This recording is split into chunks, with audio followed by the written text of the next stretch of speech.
Dans un objectif d'optimisation des circuits d'approvisionnement de ses partenaires économiques privilégiés comme le Mali, le Burkina Faso, le Niger, l'État de Côte d'Ivoire a décidé de la construction d'infrastructures d'accueil se rapprochant géographiquement de ces pays sans façade maritime. C'est dans ce cadre que s'inscrit le projet de construction d'un port sec au nord de la Côte d'Ivoire. Sa mise en place fait appel non seulement à la promotion des infrastructures maritimes, mais aussi au développement des infrastructures routières et ferroviaires.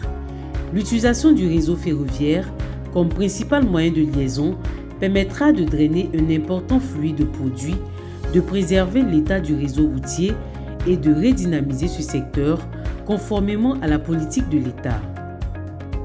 Gouvernance du projet. Le 21 mai 2021, le gouvernement ivoirien a procédé au lancement des travaux de construction du port sec de Ferkessédougou. La gouvernance du projet se présente comme suit. Maître d'ouvrage, le ministère des Transports, Bureau de contrôle, le Bureau national d'études et techniques et de développement, BNET. Entreprise de travaux, la société chinoise Complaint. Un comité de pilotage présidé par le Premier ministre a été mis en place pour impliquer les ministères et structures concernées. Pour mener à bien cet important projet, le gouvernement ivoirien a créé par arrêté, en date du 25 octobre 2022, l'unité de gestion du projet de construction du port sec de Ferkessédougou, placée sous l'autorité du ministre des Transports.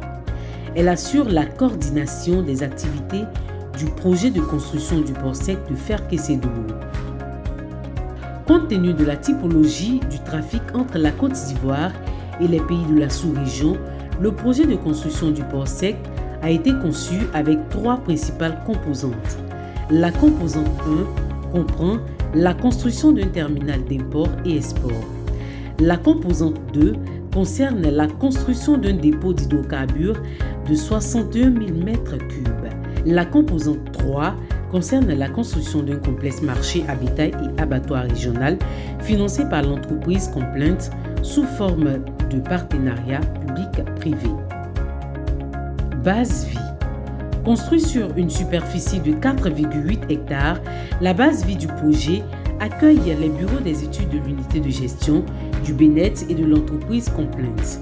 Elle comprend 52 bâtiments, dont plusieurs salles de réunion, des cantines entièrement équipées et fonctionnelles, des aires de jeu et des résidences. La base vie abrite les réunions mensuelles organisées par le maître d'ouvrage du projet. Mise en œuvre du plan d'action de réinstallation. L'identification des personnes et des biens affectés par ce projet a été réalisée au travers des enquêtes socio-économiques, du recensement des personnes et de l'inventaire des biens organisés dans la zone impactée par le projet. Plusieurs rencontres avec les populations ont permis de définir sur une base consensuelle le montant des indemnités et ce, conformément à la législation ivoirienne. 203 personnes pour les indemnités d'éviction des terres agricoles et des fermes et 31 personnes concernées par les purges de droits coutumiers pour une superficie totale de 756 hectares. L'opération de délocalisation des cimetières et sites sacrés. Conformément à la volonté des populations villageoises, les cimetières des localités de Naovogo et de Dekokaa ont été délocalisés sur un nouveau site d'une superficie de 10 hectares.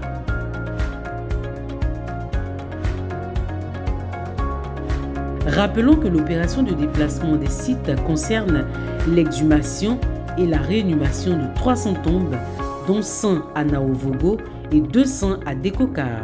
Cette opération, qui a démarré en décembre 2022 pour un délai de 3 mois, a été exécutée par l'entreprise Pompes Funèbres de Côte d'Ivoire.